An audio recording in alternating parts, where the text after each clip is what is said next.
Preparation is key. Make sure that you've done a lot of work before that interview, that when you go in to be interviewed, that you know as much as you can about the company, that you know as much as you can about the job spec, and that you've done as much research as possible. Make sure that you have almost matched yourself and your skills to what's in the job spec. You also need to read through your own CV. Often people come in for an interview and they can't remember what they've put in their CV, and you need to know what you want to highlight in your CV when you go for the interview. Appearance is very important. Make sure that you are dressed correctly, that you have no visible tattoos, body piercings, and I would generally say it's better to err on the side of being conservative than anything else.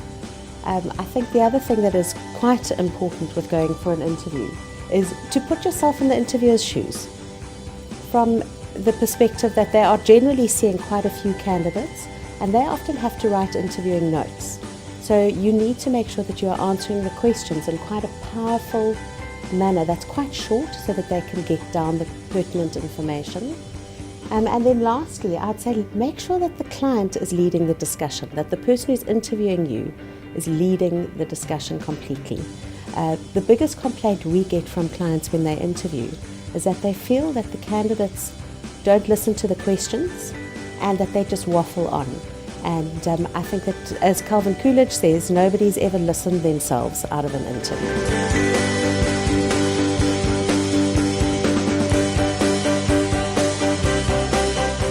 Don't have a what's in it for me attitude. Your first interview in particular is to reel the interviewer in. You don't want to be discussing share options, benefits, salaries. Leave that for later on down the line when you're coming back for a second or third interview. Don't be late. Make sure that before you walk into your the reception area, that your cell phone is switched off, that you're not chewing gum. Make sure you haven't eaten garlic the night before. An interviewing room is generally quite a confined space. Be aware of those types of things. Make sure that you're making eye contact all the time. Don't be arrogant. People employ people that they like to work with. So make sure that you're positive and you're coming across as somebody who's going to lift the team on the whole and make that energetic, positive contribution to the rest of the organisation.